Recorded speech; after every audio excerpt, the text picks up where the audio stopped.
Bonjour. C'est avec plaisir que nous accueillons chez Arts et Lettres ici Télévision M. Simon Martin, fondateur et directeur de la compagnie Projection Libérante.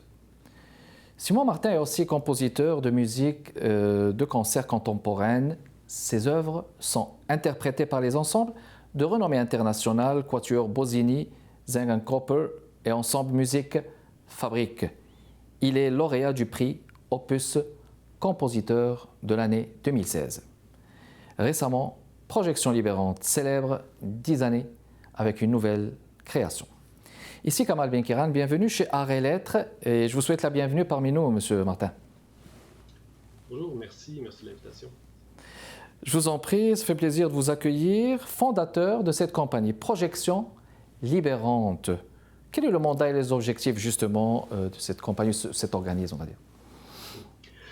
L'idée, en fait, c'était de créer tout simplement une boîte de production en musique de concert.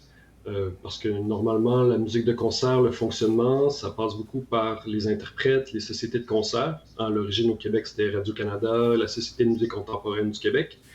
Et donc, je voyais qu'il y avait une sorte de vide, si on veut, pour les compositeurs qui veulent s'autoproduire. Et c'est ce qu'on voit d'ailleurs depuis la fondation de Projection Libérante depuis les dernières années. Les artistes, compositeurs, dans toutes les disciplines d'ailleurs, entreprennent de plus en plus leurs propres projets, font leurs propres démarches, leur propre production.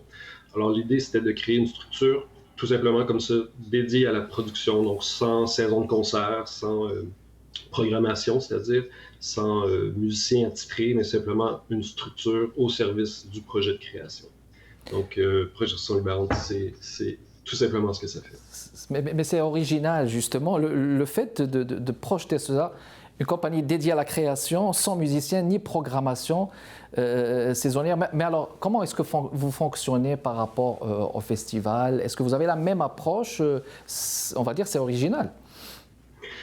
C'est très original. À ma connaissance, c'est unique, en fait, au moins au Québec. C'est pas unique, évidemment, comme je l'ai dit, que les artistes, compositeurs, comme mes collègues aussi, développent de plus en plus leurs propres projets, mais il n'y a pas vraiment de compagnie ou de gens qui s'incorporent pour faire ce genre de travail. Alors que c'est ce qu'on voit en cinéma, évidemment, on connaît des boîtes de production, on connaît en théâtre, par exemple, Ex Machina, qui est la compagnie de Robert Lepage, donc une compagnie qui sert à la vision ou en danse. C'est le cas souvent, un chorégraphe va fonder sa compagnie aussi. Et là, plus souvent, il y a des interprètes attitrés, des danseurs, mais c'est un peu le principe d'avoir donc un créateur et une compagnie au service de sa création comme ça. De sa création, parfait. En parcourant votre site, vous utilisez beaucoup cette expression musique d'art. Une expression fascinante. Comment faudrait-il la comprendre et l'assimiler, justement, musique d'art? Ouais, c'est un peu, ouais. Il y a plusieurs angles, il y a plusieurs façons d'interpréter. C'est sûr que c'est un peu lancer un pavé dans la mare, parce qu'en fait, c'est la définition de l'art. Ça revient un peu à ça. Est-ce qu'il y a une définition? Est-ce qu'on peut s'entendre sur une définition définitive? Donc, c'est une question philosophique, en quelque sorte, où on peut le voir de différents angles. Et je dirais que la première raison, c'est peut-être celle-là, justement, c'est de susciter le débat, la réflexion. Okay. De mon côté, en fait, c'était tout simplement une démarche où, moi, je me concentre beaucoup dans ma création sur le son, sur l'expérience sonore. Donc, il n'y a pas nécessairement de discours, de référence extra-musicale. Et donc, il n'y avait pas de raison pour moi de donner des titres en particulier à mes œuvres. Donc là, j'avais le choix, je pouvais les numéroter comme on fait parfois en art visuel. Donc, j'aurais pu appeler ça musique, musique numéro 1, musique numéro 2. J'ai décidé d'y aller comme ça, musique d'art, sachant que ça allait susciter les questions. Mais c'est volontaire, c'est un peu... en fait, c'est ça, c'est pour catégoriser cette musique quand même aussi, pour moi, qui est particulière. C'est ses références symboliques, c'est comme la poésie. Hein, il y a quelque chose, c'est pas un texte qui est là pour livrer l'information. C'est pas non plus un texte comme un roman ou une poésie, donc il y a toutes des différences là-dedans. Et dans les musiques, je trouve qu'il y a quelque chose de caractéristique à la musique d'art, justement, qui est de l'ordre justement de l'interprétation, de la réflexion par rapport à ce qu'on entend, une réflexion critique. Quel matériau est disposé dans la forme, à quel moment, pour quelle raison. Donc il y a toutes sortes de caractéristiques comme ça pour moi qui est propre à cette musique-là. Et je sais que la mode est plutôt justement à laisser tomber les étiquettes, tout ça. Donc là, moi, je décide un Oui. peu quand même j'assume de revendiquer quelque chose de spécifique à cette musique-là. Et donc, ouais, voilà, c'est un peu Excellent. aussi, oui, voilà. Compositeur, bon, vous êtes aussi compositeur consacré à cette théorie, la théorie de l'harmonie naturelle. Voyez-vous, les gens aimeraient quand même décortiquer ces expressions, l'harmonie naturelle qui caractérise justement votre musique. Pouvez-vous nous en dire plus sur cette théorie, M. Martin? Oui, bien sûr. Alors, en fait, ça remonte à très loin. En Occident, ça remonte aussi loin qu'à Pythagore. C'est l'étude de la musique par les proportions.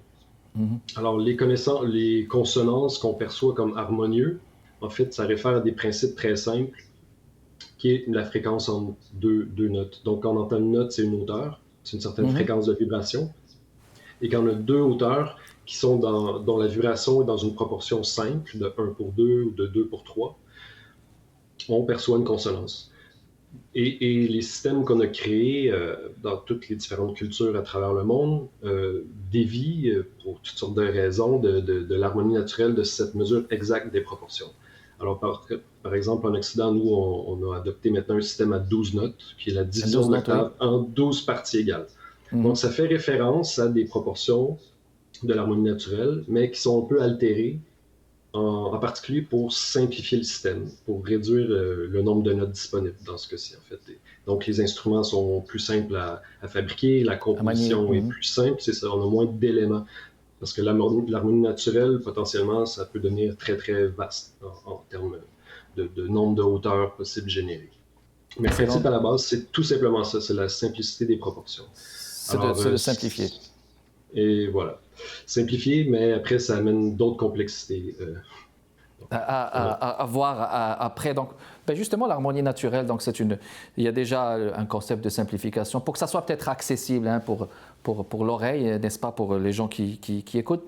Bon, on va faire une pause et on revient dans les prochaines minutes. Notre invité de ce jeudi, mesdames et messieurs, M. Simon Martin, qui est fondateur et directeur de la compagnie Projection Libérante et compositeur. On vous revient tout de suite.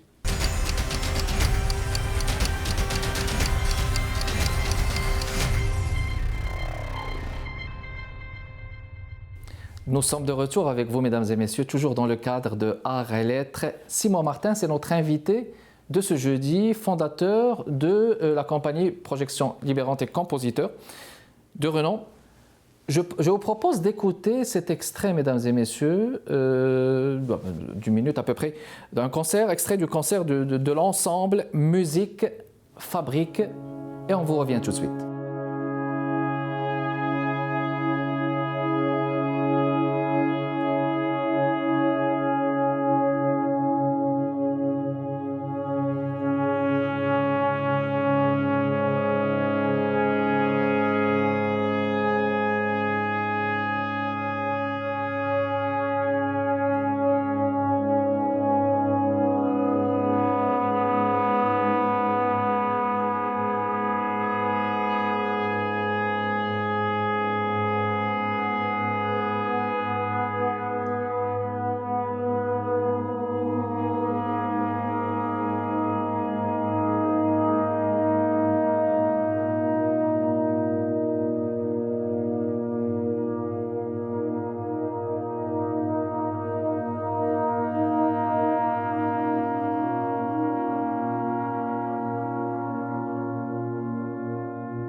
Très bien. Alors, on est de retour avec vous, mesdames et messieurs. Monsieur Martin, je vous laisse commenter ce concert, cet extrait, l'ensemble Musique Fabrique, justement. Voulez-vous nous donner une idée sur cet ensemble? Quelles sont les particularités, justement, de la musique qu'interprète ce groupe, cet ensemble? Oui. L'ensemble Musique Fabrique, j'ai eu beaucoup de chance de pouvoir collaborer avec eux. C'est un ensemble, un des plus réputés dans le monde. Ils sont très, très sollicités de toutes parts. Donc, j'ai été très chanceux de pouvoir travailler avec eux. Et en fait, ici, on a vu 4 musiciens. C'est la section de cuivre de l'ensemble Musique Fabrique. Mais l'ensemble, au total, compte une douzaine de musiciens avec tous les instruments, les cordes, piano, percussion. J'ai déjà collaboré aussi avec la section des cordes de l'ensemble. Et cette fois-ci, ce projet-là, donc, c'était avec les cuivres. Et ben, voilà ce qu'on entend, en fait. C'est ça, c'est une musique en harmonie naturelle. Donc, Avec beaucoup de cuivre, on peut dire, oui. Ouais. Oui, c'est ça, j'aime travailler avec des ensembles homogènes, donc tout le même type d'instruments, pour justement avoir un son global, en fait. Donc, plutôt que d'avoir des instruments qui jouent des mélodies ensemble, des contrepoints en différentes mélodies, donc des plans très détachés, j'aime mieux créer un son global uniforme dans mes œuvres. Et donc ici, c'est ça, c'est une musique en harmonie naturelle. Donc beaucoup de gens qui ne connaissent pas beaucoup la musique ou ce type de musique-là vont souvent me dire qu'ils ne font pratiquement pas la différence ou pas du tout la différence entre ce système ou un autre. C'est un peu l'intérêt aussi, c'est pas nécessairement de créer des choses très extrêmes qui vont choquer nécessairement l'oreille, mais c'est d'aller travailler dans des subtilités sans que même on s'en rende compte nécessairement consciemment. Il y a un son global de l'ensemble, un timbre, une vibration, il y a toutes sortes d'effets acoustiques qui se produisent, qui sont là et qui contribuent, à mon avis, à rendre cette musique-là belle et intéressante. Donc même où on a l'impression qu'il se passe peu de choses, hein, j'écris une musique assez lente dans son déploiement, mais en fait, quand on porte attention et quand c'est une œuvre de 50 minutes, une heure environ, donc quand on se plonge dans le son, on se met à entendre vraiment une certaine complexité sonore et c'est là aussi qu'il y a l'intérêt de ce type de musique. La compagnie Projection Libérante célèbre ses 10 ans avec une nouvelle création au Festival international de musique actuelle de Victoriaville.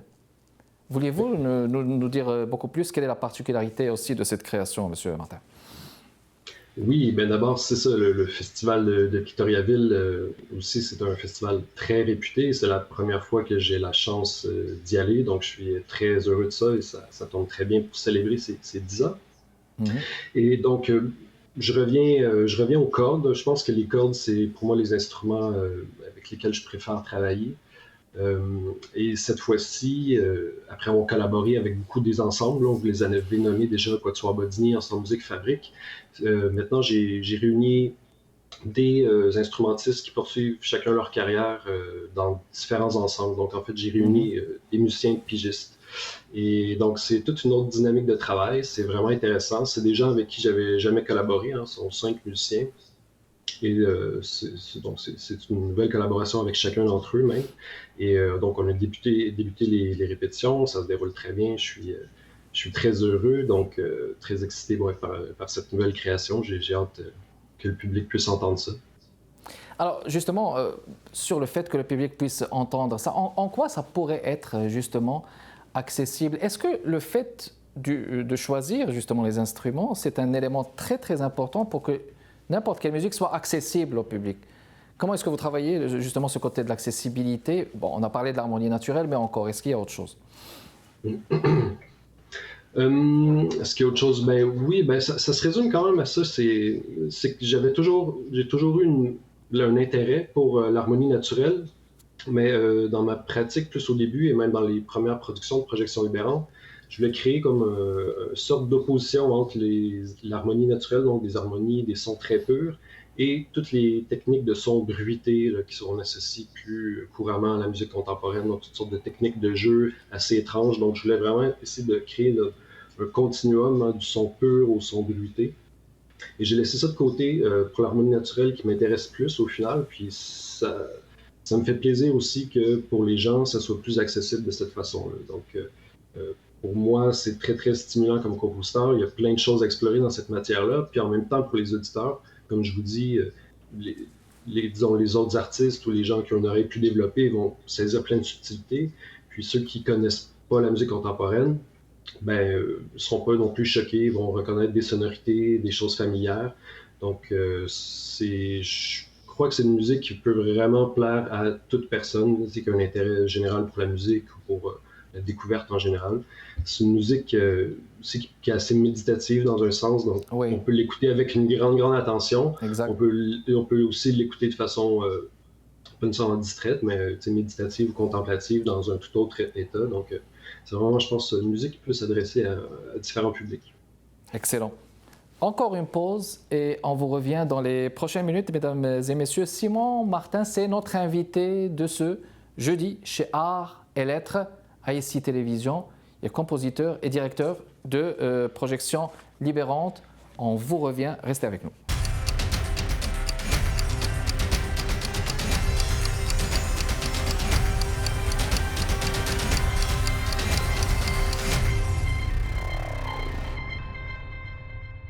De retour avec vous, mesdames et messieurs, pour continuer notre discussion avec notre invité de ce jeudi, M. Simon Martin. Alors, M. Martin, on parlait de ces 10 années.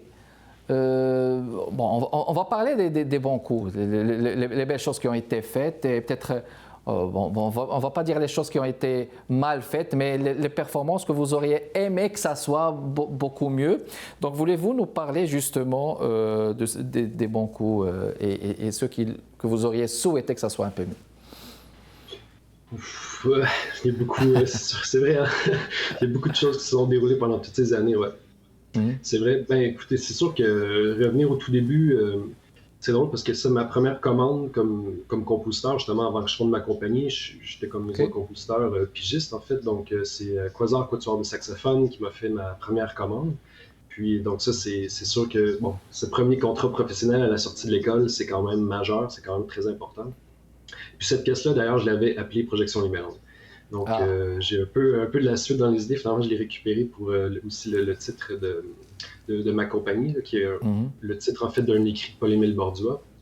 Oui. Et donc, ensuite, c'est sûr qu'un concert mémorable, c'est avec c'est Musique d'art 2015, avec le Quatuor Bodini et contrebasse. Oui, avec... j'étais en résidence à un centre d'art en Allemagne, à Dresde, et vraiment, c'est un lieu très, très particulier. On voit la photo sur le site Internet, c'est la photo qui présente cette création-là. Un endroit vraiment vaste. On avait accroché les haut-parleurs au-dessus des musiciens. La salle avait des grands coussins. Les gens pouvaient se coucher partout. Puis c'était vraiment comme un espace vraiment juste incroyable, ce concert-là. C'est sûr que c'est un des trucs mémorables. Sinon, les collaborations avec l'ensemble Musique Fabrique, comme je disais, c'est vraiment une grande, grande chance que j'ai eue. C'est une grande fierté aussi, je dois dire. J'étais vraiment très excité à chaque fois que je me rendais à Cologne, visiter ça. C'est comme entrer dans le magasin de bonbons. C'est des gens vraiment merveilleux qui ont toutes sortes d'instruments étranges aussi, un super lieu de travail, la Musique Fabrique. Donc, ça, c'est des choses vraiment marquantes. Excellent. Puis maintenant, en fait... Oui, je vous en prie. Non, mais c'est ça. Ben, maintenant, en fait, c'est ça. C'est mon désir maintenant, ça, d'essayer de travailler régulièrement avec des musiciens québécois. Maintenant, c'est une nouvelle direction, je pense, pour essayer de développer une relation à long terme avec des interprètes, pour pouvoir justement développer, qui s'habituent à mon langage et moi que j'apprenne d'eux de chez nous. Oui, c'est ça. Voir jusqu'où on peut aller avec ça, puis intéresser les gens maintenant qui vivent autour de moi à ce que je fais, puis à l'harmonie naturelle, à ces sujets-là de musique qui me passionnent. Très bien. On a parlé de Musique Fabrique. Il y avait le Quatuor Bodini. Je pense qu'on n'a pas trop parlé de ça. Quelques mots, si vous permettez, M. Martin, sur ce Quatuor Bodini. Oui, le Quatuor Bodini, c'est une relation particulière qu'on a ensemble, c'est-à-dire privilégiée. Je les connais quand j'ai commencé à travailler, ça faisait quelques années seulement que le Quatuor était fondé, donc j'ai un peu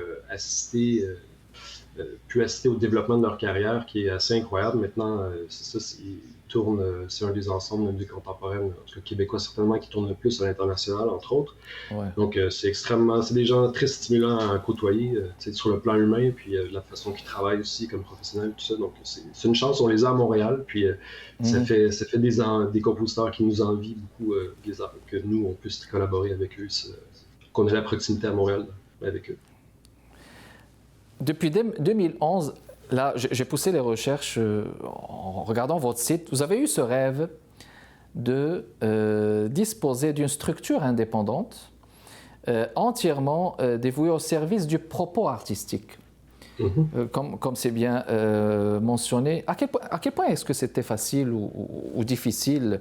Parce qu'il y a des jeunes aussi, des jeunes qui nous regardent, la relève. N'est-ce pas? J'imagine que justement le partage de cette expérience leur sera bénéfique. À quel point c'était profitable pour vous ou moins profitable? C'est impossible de savoir. En fait, on choisit un chemin, puis on ne sait pas si on avait choisi l'autre embranchement, évidemment, ce qui serait arrivé. Le débat est ouvert. C'est sûr que quand moi j'ai commencé il y a 10 ans déjà, c'est ça, le temps passe. Les programmes, entre autres, parce que bon, ce domaine de l'art dépend évidemment du financement public. Donc, les programmes du Conseil des arts laissaient peu de chance aux artistes de produire leur propre projet. Hein. Donc, il y avait des commandes d'œuvres, donc une bourse pour répondre à un projet en particulier. Donc, les programmes se sont assouplis. Donc, maintenant, je ne pense pas qu'il y a la même nécessité pour un artiste de dire je vais créer une structure. Il y a le financement disponible. Par contre, ce qui vient avec ça, c'est beaucoup de responsabilités. Donc, je ne suis pas sûr que la situation s'est tant améliorée. Je pense que ce dont les artistes ont besoin, c'est d'une structure qui les soutienne, qui les accompagne dans leur projet de création. Donc, pour moi, je dois dire que c'est ça, il n'y a pas grand-chose qui s'est amélioré, je dis, en conditions de vie. Les choses sont encore quand même très difficiles pour réussir à produire, à faire exister un projet. Je dirais que c'est aussi difficile qu'à la fondation, malheureusement. Donc, je continue de travailler, d'espérer, mais c'est ça, ça demeure pas évident. Mais j'espère avec le temps, puis si Projection Libérante continue de se développer, que ça puisse devenir aussi un outil pour d'autres compositeurs, donc qu'on puisse avoir des travailleurs culturels spécialisés pour s'occuper de l'administration, pour s'occuper des communications, de la diffusion, tous ces métiers essentiels pour libérer les artistes, pour que les artistes puissent faire leur création dans de bonnes conditions. Ça manque malheureusement toujours. Mais c'est vrai, comme vous dites, c'est toujours le volet des subventions aussi qui permet de donner un coup de pouce, ou de ne pas le donner aux projections, aux créations artistiques en général. Il reste moins de 10 minutes. On va parler de vos projets d'avenir. Est-ce qu'il y a des projets qui s'en viennent, M. Martin? Oui, mais en fait, c'est ça. C'est particulier comme compagnie de création. C'est sûr que je planifie rarement à long terme parce que j'attends un résultat d'une création pour pouvoir enchaîner avec l'autre pour savoir c'est quoi mon prochain point de départ. J'ai besoin d'avoir un point d'arrivée. Donc, j'ai des projets en tête. Mais là, en particulier, je suis en train de développer un projet de lutherie, donc de fabrication d'une guitare en harmonie naturelle. C'est sur le site Internet. Ouais, c'est ça. En fait, c'est une guitare classique normale. Simplement, les frettes sont disposées différemment pour obtenir des hauteurs en harmonie naturelle. C'est documenté sur le site de Projection Libérante. On est en train de développer ça, donc peut-être éventuellement une création pour guitare en harmonie naturelle. Ça fait partie des plans, entre autres. Oui. Excellent. Alors, c'était tout le temps qu'on avait. Merci beaucoup d'avoir accepté notre invitation. On veut succès dans ce que vous entreprenez et bon, disons comme on dit. Et puis, voilà. Donc, merci de votre continuel intérêt, mesdames et messieurs. Kamal Benkiran avec vous. Je vous fixe rendez-vous jeudi prochain chez Art et Lettres à ICI Télévision, 15h30. Au revoir.